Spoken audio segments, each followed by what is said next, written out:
Hi, everybody. Hi, Amanda. Hi, Chris. How are you doing? Thank you, everyone, for tuning in. Thank you for coming to Professional Beauty's Virtual Beauty Week. And this is our third session for today. So this is with Chris Halpin, who is Professional Beauty's social media editor. Anything you need to know about social, this guy knows it. Today, he's going to be talking about how to measure your metrics and how to build your salon success online. So he's going to be telling you about what to look for in your social media metrics, especially on Instagram and Facebook, and what to do with them to help you generate revenue. So, Chris, I'll let you take it away. Yes, so fingers crossed, you should now be able to see. I'll just play from start. So yes, hi everybody. Thank you very much for joining me and for being involved with PB Virtual Beauty Week. So this is all about, we're going to do a very quick very quick dive into Google Analytics, Facebook, Instagram Analytics, Twitter, all that kind of good stuff, and what you can look for and what you should be looking for in order to build up your business and see what there is out there and what you should be looking for. So first of all, why should people be using analytics? Now, this might seem like a bit of a simple answer, but actually a lot of people don't really know what they're looking for in terms of their analytics. Very simple to set up, and a lot of them are actually built services. So for example, with Instagram, with Facebook, it's really a couple of clicks away at most with a lot of that. Even if not, you can use things like a lot of the website builders. If you're looking at Google Analytics, all that kind of information, it's very simple to put that in. There's usually an easy setup service, so you don't have to worry too much about that. Analytics is mainly, it's such a great opportunity to understand who your clients are and what they're doing online, but also where you're getting them from. A lot of the analytics tools will actually tell you where they've come from originally, and you can sort of use that to tailor whether or not a campaign you're running is doing well, whether you're getting a lot of SEO traffic, for example, or which social media is working best for you. So there's some really good tools out there, and it's just such an easy way of finding that out without having to do lots of sort of intensive surveys or all that kind of stuff. It's also a really good tool to understand what kind of content is good for your audience. So you can see when they're engaging with your posts and what kind of images or videos, what kind of stuff is working for you there. It's also really good. A lot of them tell you when is a good time to post. And that's mainly what I'm going to be talking about today. That's the key metric that I think is really important to look at. Because I think a lot of people, there is a lot of information out there online that tells you when you should post on social or what kind of content and when that should be going up. A lot of it is stuff that you can learn from your own analytics, and that means that it's personalized to you. And many people probably are already using analytics, and you're probably sat there thinking, well, I check my Instagram analytics every now and again. Honestly, I think that isn't enough. You need to be looking at this on a constant basis. And that's not saying that you need to be glued to it every minute, but have a look at it, at least a couple of times a week. And especially if you're going through a period of growth. And I think right now, obviously, I think a lot of salons are doing more online. Obviously, we're not able to have salons open. So people are starting to look at the digital and what they can do there. Now is a really good time to get on top of analytics. So make certain that you're constantly looking at it. As you're adding more data, those analytics are changing day by day. So keep an eye on that, and let's have a look at some of them now. So let's start off with your Instagram Insights. So Instagram Insights, they're available in the app. All you have to do with that is just go to your menu. So in the top right-hand corner of your Instagram page, that's what it should look like. You'll have all the options. Insights is right there. Now, one thing that you do have to keep in mind with Instagram Insights is that you must have a business profile. That's something that's very simple to do. You just have to go to settings, and then if it's not already a business profile, there will be an option at the bottom, convert to a business profile. So other things that you need to look at, it will tell you information on your reach and impressions for all your posts, your stories, your profile. There's a huge amount of info, but the reason why I've highlighted reach and impressions is I think there's a lot of questions about that, and that people don't really know the ins and outs of what they are. So I thought I would break down a little bit. So reach is the total number of unique people who have seen your content. Impressions is the number of times your content was seen or displayed in someone's feed. So for example, let's say person A, whoever person A may be, they can see your content 3 times in their feed. They will only count 1 person reached, but they will also count as 3 impressions. So you'll usually see that your impressions are higher than reach, but if you're looking for the exact number of people that you have hit with any kind of content or that have seen your profile, that's the one that you want to be looking at.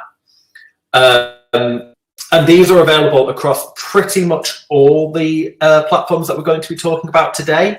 Twitter doesn't really do reach. Twitter seems to rely more on impressions. So that's something to keep an eye out on, but it's still useful. Obviously, with a Twitter feed, there is so much going on that it is probably actually easier to think about it in terms of impressions. But moving back to Instagram, one thing that you should be looking at is the followers tab. So when you go into your insights, you'll have the whole list of options. One of them is your audience. If you scroll to the bottom, you'll find followers. Now this, for example, tells you when your followers are actively engaged with Instagram. So with this profile that I've pulled out, you can see that the main period from about 12 p.m. onwards, that's when you start to really hit that upwards peak. And then it really hits the top at 9 p.m. on a Saturday. So I guess, previously, I imagine there are a lot of people that, I think we might be having an issue. Is my screen not changing? Sorry, if people aren't able to see this, give me 1 second. I just stopped sharing my screen. Were we having issues with that? Okay, so we are having some issues. Sorry about that. Let me see if I can get that fixed. 1 moment. What I'm going to do is I'm going to just go back into the presentation and exit full screen, hopefully. Okay, so I'm just going to see, are people able to see that now? It's changed now to insights. Okay, sorry about that. So I'll just quickly jump back a little bit because I think some of you weren't able to see that. What we will do, I'll put this presentation up online as well. So if you weren't able to see some of the earlier screens, we'll get that sorted. So sorry, this is just your Instagram insights. This is where you are able to see where your business profile is, how to access it, and that's where the insights tab is. So that's where you need to go to follow through all of what I was just talking about if you weren't able to see it before. So sorry about that. Do apologize. We have had a couple of tech issues. We are working through it though, so that is the main thing. This is the information on reach. So as you can see, as I was saying, 1 reach, 3 impressions, that's where you need to look at for that. And that is the same across, as I said, a lot of the social media platforms. So back to insights. So unfortunately, I can't do my fancy little animations I had shown up here. But we now have, these are your stats on a Saturday. You can then compare it to a different day. So for example, on a Thursday, what you would see is actually that gap between 6 p.m. and 9 p.m. is slightly different. So there's a much closer period where you say, okay, on a Thursday, it might work to post something in between 6 and 9 p.m. I don't need to wait until that very last moment. Whereas on a Saturday, you might want to aim later. It allows you to vary up when you're posting your content. It means that you're not always churning stuff out at the same time every single day. So that's something that you can look at. You can also, this is a breakdown in terms of hours. You can see the days and you can compare it across the whole week. So if you don't have the capacity to post something every single day, you can see which days are best for you. And then you can then click on that and then go back to see what time on that day is best for you. That's something that is really using that data that is right there, available to you straight away. So do make certain that you have a look at that if you're on Instagram. And then also you can see other things. You can have a look at your reach. You can see what stories are performing best. With all of these, what I will say is we are going to be doing more webinars. So whilst this one is a bit more of a general overall look at analytics, hopefully we will be able to bring some more later on, and I will be doing some, or other people, other digital experts. They will be coming in, talking more about the individual platforms so that you can really see the ins and outs of each one. So that is Instagram, just as one thing to focus on. Now, Twitter, I know a lot of people are a bit negative on Twitter, and I think there has been, generally speaking, a lot of negativity around Twitter. You know, it used to be seen as not very useful, but they have been making a lot of changes, and that is something that they're doing on the back end of the Twitter website. They're trying to make it more user-friendly. So what they've done, they've actually removed some features from Twitter Analytics, but now they've introduced a new service, which is the Twitter Studio, and they're adding new features to that. So whereas before with Twitter Analytics, you used to be able to see a lot more info on your, you know, what kind of other content they were looking at on Twitter, what their interests were. It would even tell you things like who is their mobile network carrier. So there was quite a lot of information there, and I guess they were probably a bit wary that they were sharing too much information. So I think as part of the whole, we're much friendlier now, they've cut some of that back. It's a little less, it wasn't shady in the first place, but you know, it was a bit odd to be sharing that information. They have split that across 2 different platforms. So these are the 2 links that you need to be looking at if you want to have a look at where you're getting your information on Twitter. Analytics.twitter.com gives you all the stats on your top tweets and your engagement rate. So that breaks it down based month by month, or you can look at ones over the last 28 days, 7 days. All that information is there. That was the original platform, and that was where all the sort of audience information was being hosted to begin with. The new one, the Twitter Media Studio, so that has existed for a little while, but they have started adding more and more new features, including when your audience is engaged. Another great new feature that it looks like they're launching with Twitter Studio is the ability to schedule posts on Twitter. So previously, you used to have to use an outside app such as Buffer or Sprout Social or HubSpot. You would have to schedule through that. Twitter are now finally offering that on their platform itself. So do have a look at that. And we're talking about how to keep your audience engaged. This is what it looks like at Twitter Studio. So this is a brand new offering that they put on there, and it tells you when your followers are watching. So it's very similar to what we saw on Instagram, but actually I think Twitter have gone into even more detail, and it's actually better than what Instagram is offering. So you can see, I think this is where Twitter are really trying to catch up and assert themselves back towards the top of the social media chain now. So you can see when over the last month, you can choose a month, you can choose 7 days, you can choose whatever period you want. I would say with anything like this, it is better to look at it over a longer period of time, because it gives you might have a flash in the pan where for some reason you get something that really is exciting on a Tuesday evening that takes off, but that might just be on that one day. It might be that Tuesdays don't work for you generally. So I would always say, have a look at a longer period of time on any kind of analytics software that you can, just to give you a much clearer image so that you're not relying on some slightly skewed data. With this one, what you can see is, for this profile, for example, Thursdays, you have a very narrow window of when you have the highest engagement. So for that, it's between 9 p.m. and 11 p.m. on a Thursday.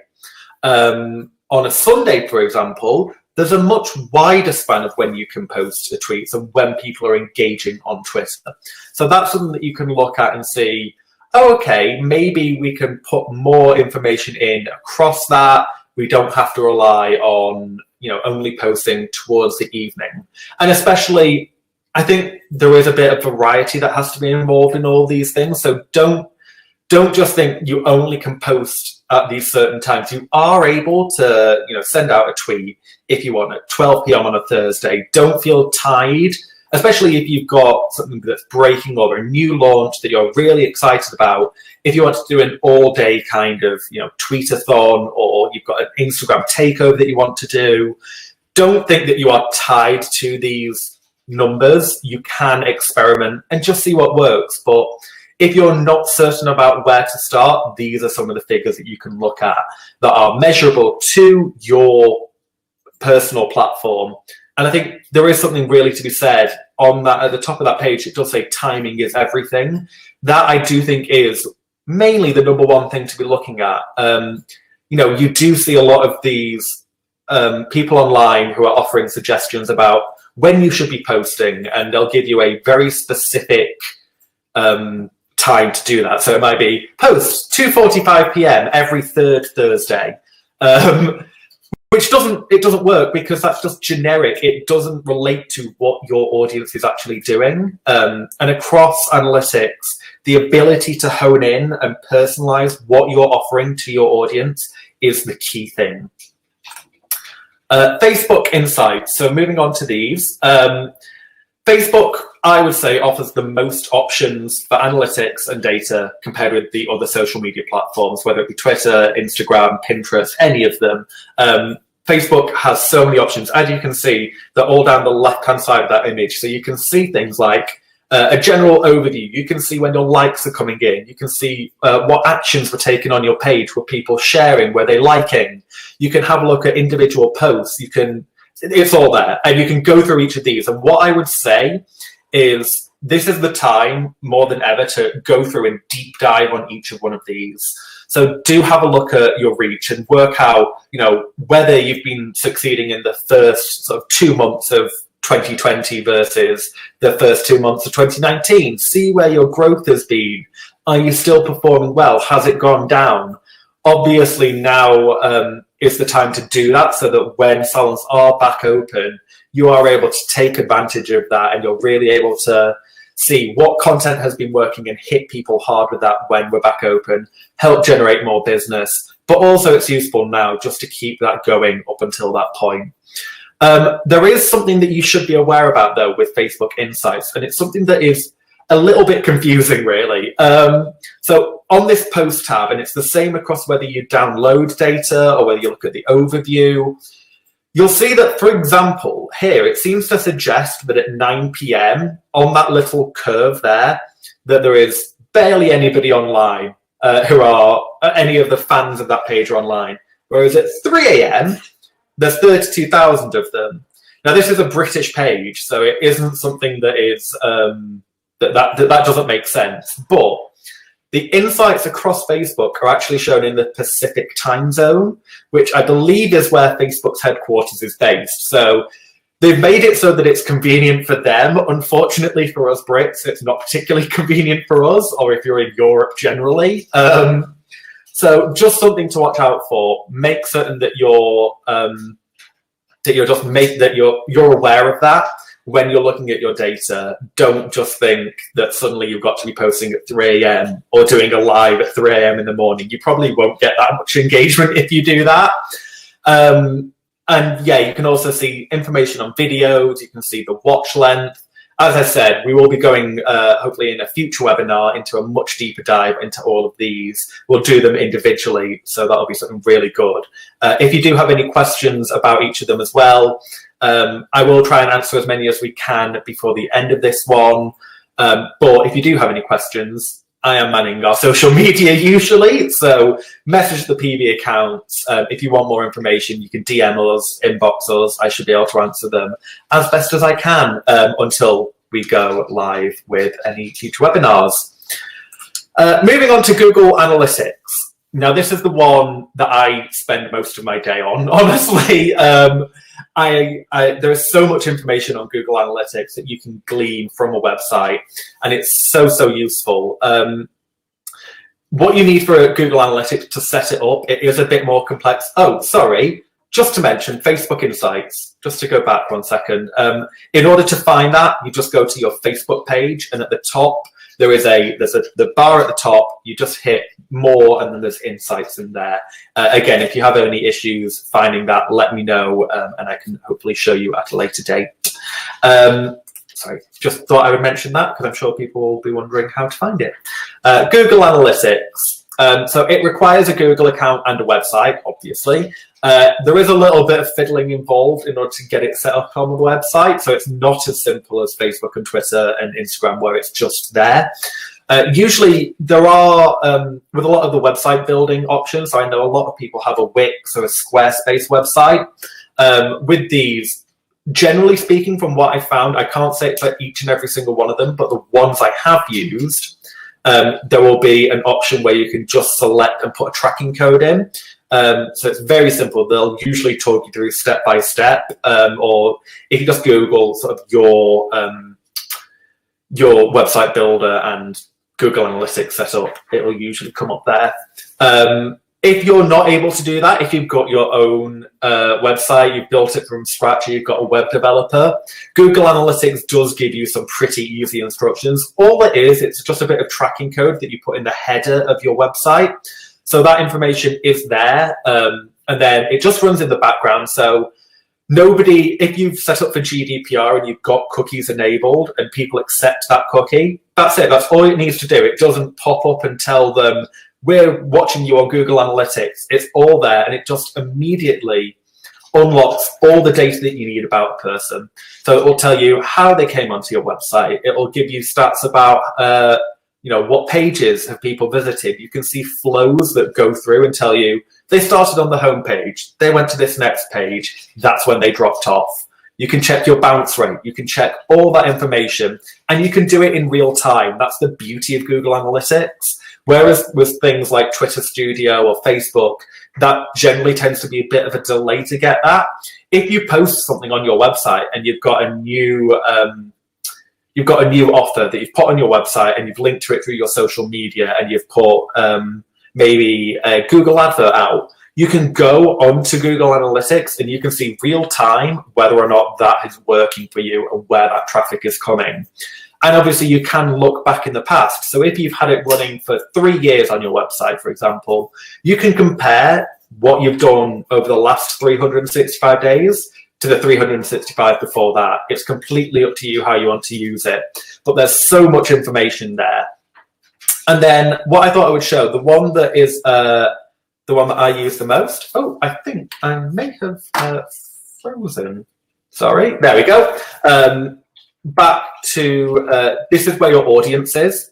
So these are the traffic sources that come through to Google Analytics, and this is what you need to be looking at to see what is working and what isn't. So for this website, organic search is the number one. Organic search is your SEO. So that means that you've set your website up correctly to be hitting the Google search, to be hitting Bing, to be hitting any other web browsers that I can't think of any other names at the moment. But obviously Google is the main one.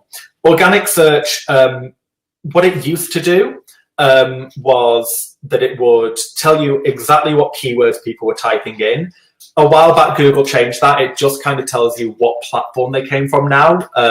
I am aware, unfortunately, because we weren't able to make it full screen, that the size of these might not be that big.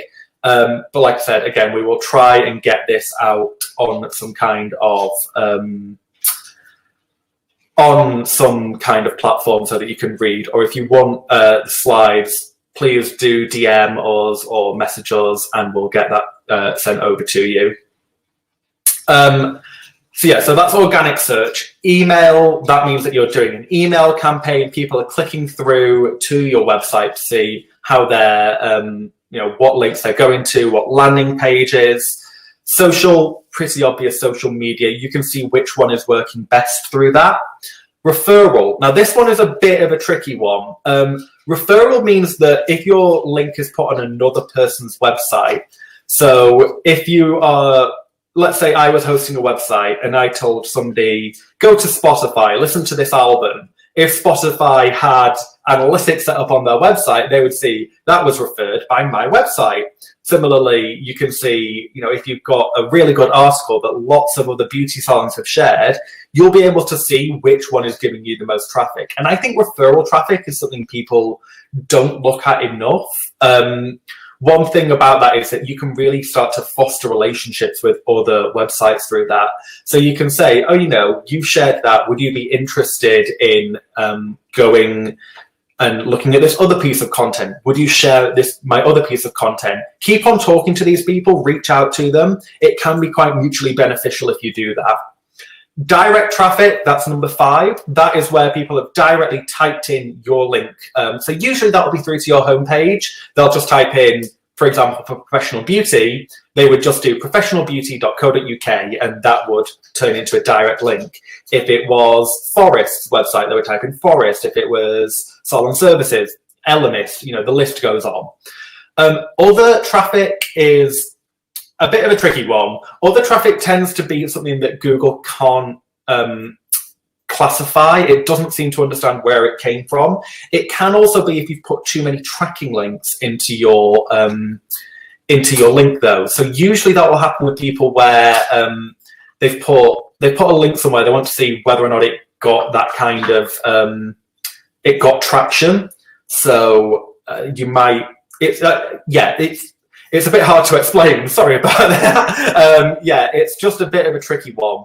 So have a look at that. You usually won't get a lot of traffic from other. It will usually be very minimal numbers. I have seen a few times where social media sometimes falls into other, though. So it might be that your social isn't set up correctly. Have a look at that. Just see if you do have Google Analytics, whether or not that's working. And the final two are paid search and display. So if you've got Google AdWords set up, if you're searching for keywords, if you're doing search keywords, which is when you see the ads at the top of a Google search, that's what that is. A display, that tends to be the images that you see at the side of a news website. So you usually see that on things like the Daily Mail or the Sun or the Mirror. They'll usually have some kind of display adverts. It tends to be through Google, but if they were getting traffic from that, it would appear at the bottom there.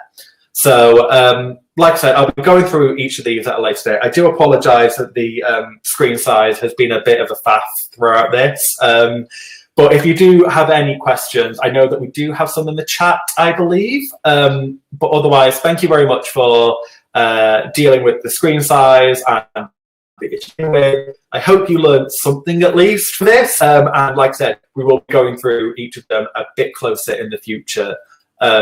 And any questions, do let me know through the Professional Beauty social accounts if you don't want to ask them now. But thank you. Chris, so that's brilliant.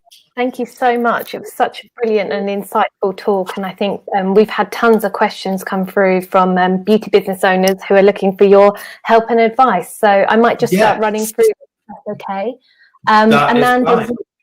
Amanda Lee has asked, can you recommend a social media content planner? So I would say Buffer is a great one. It's the one that I personally use for my social medias. It's really, really handy. It breaks down everything sort of app by app, and you can see when everything is scheduled. It gives you suggested times as well. So do have a look at that. You can pay even more with Buffer. They do have a free plan. You can do a paid plan, which actually gives you analytics on there. So anything you share through Buffer, it will then give you analytics on that. So that's another little handy tool. But other ones that I know are highly recommended, HubSpot and Sprout Social, they're the three that I know a lot of people do use. And Amy Sav has asked, how do we get to see all these analytics? So I think there's a couple of people asking where you were finding the Instagram analytics and where you were finding the Facebook analytics. Okie doke. So with Instagram, if you go to your Instagram profile, what I will do, at the top of any page, you'll have, I don't know whether you'll be able to see my phone screen. I was going to try and show it that way, but at the top of your profile page, there's the 3 bars that appear. If you tap that, that'll bring up the menu. So it'll have your settings, archive.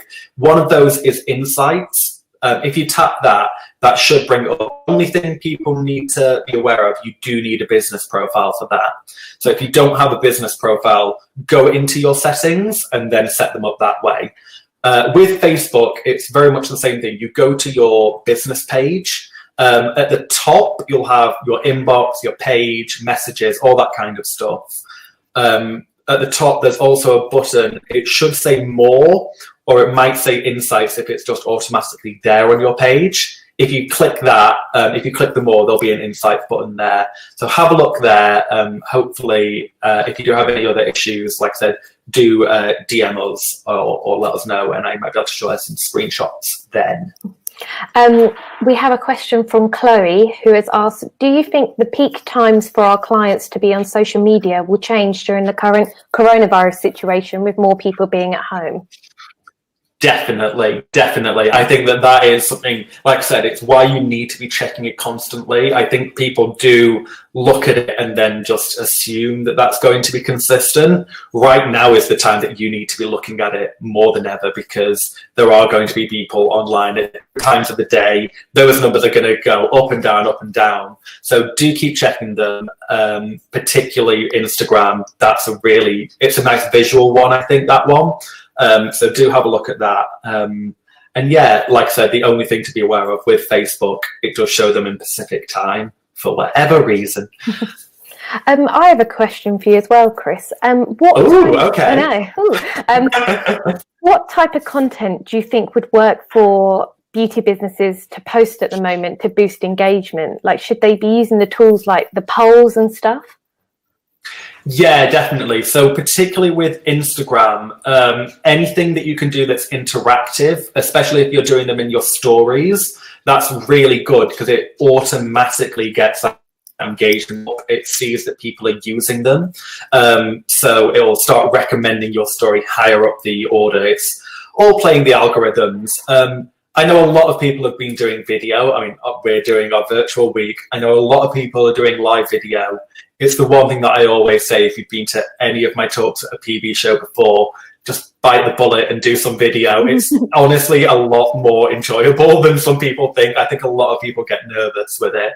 But give it a go, because it is the one that you get the most engagement with. And just play around. I think right now you can be a bit funny. You can have a little bit of humor in there, because I think that's what people want. And I think it's really important to just try something new and give it a go, because there's, like we said, a lot of people now are going to be at home, so they're going to be on social a lot more. I know I have been, so. We have a question from a viewer called Anastasia Jolly, and she said that she's opening a new wellness and beauty day spa in September, but she's asking what's the best way to get people interacting and getting in front of clients at the moment, given the current situation. Yeah, so obviously you won't probably be able to show off. If you've got images or like a concept art of your salon, show off some of that, of the spa, sorry. Show some of that. Anything visual right now, I think, is really good. So trying to share what you can, people for their opinion on things. You can do polls where you say, what kind of color concepts would you like? Anything like that. Because again, people will start sharing it. If you can do offers, encouraging people to book in advance for when the spa is open, that's something that will be really good, and get people to share. The share button on Facebook is such a great tool, because it just exponentially increases the reach of any post. So more people are going to be seeing it. So have a look at things like that. And again, video, that's all I can really say. If you are confident, comfortable in doing video, or want to give it a go, do try that. And we have a question from Samantha Owen Kendall. She's asked about what type of posts will notify clients that they've posted. So what will do like a notification to tell people that salon has posted something? Okay, so there is a bit of there is something going on with Facebook at the moment where it does, give. I've been seeing, at least, that I'm getting notifications from pages. It takes ones where they're engaging with you already.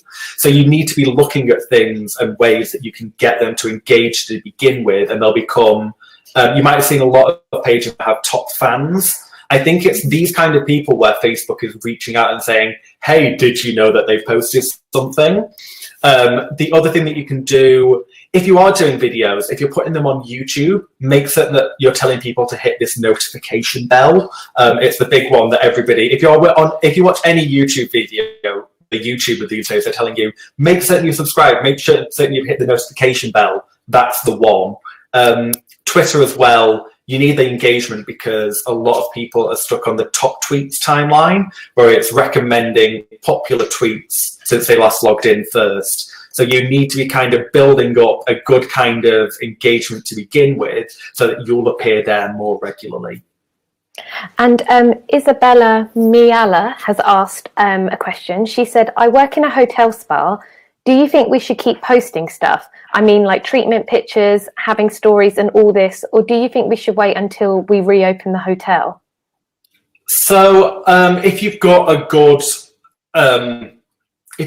amount of them, I would definitely say keep posting them. And I think that you can be creative. Say, you know, this is what we've got. Think about what you want to book when we're back open.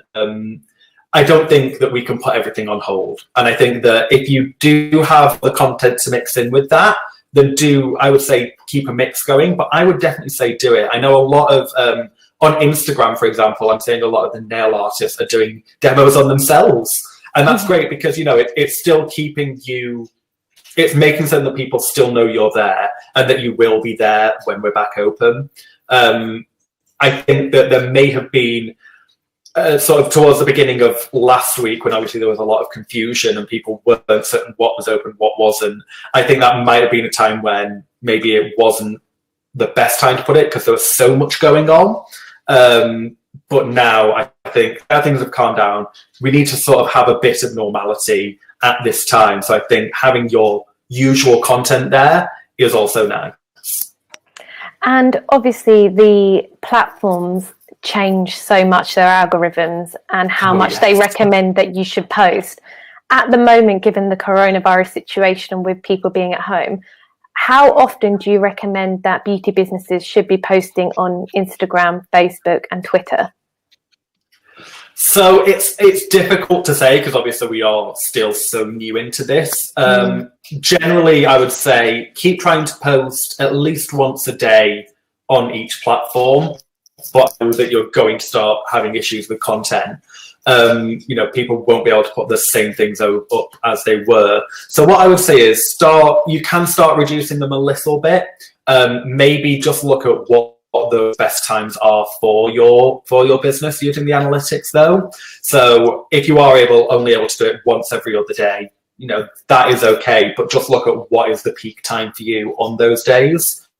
Otherwise, if you are able to post more and you've got a lot of things that you can do in your home or wherever you are, you're based, then, you know, keep putting it out there. Don't overload your social media. Never do that. Always try and keep it's a maximum of 2 Instagram posts a day, we say. And usually it's about 1 or 2 on Facebook. Twitter, you can kind of be a bit more radical with. You can post a lot more on that.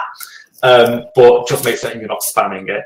But yeah, I would say if you are able to keep on posting as you were, keep doing the same numbers. There might be some more data, you know, in a couple of weeks or in a month's time that has a bit more info about what has been working and what has changed so to this space as well. Brenda Kingswood would love to know, what do you think about paying to boost posts? Okay, so it does work if you do it correctly. And that is the simple fact. The Facebook algorithm, for example, these days it's about 1% of the people that follow you actually see your post. And there are ways you can boost that naturally. So you can, you know, encourage people to share, or you can do video. That tends to get you a little bit more, but we're talking really small numbers these days.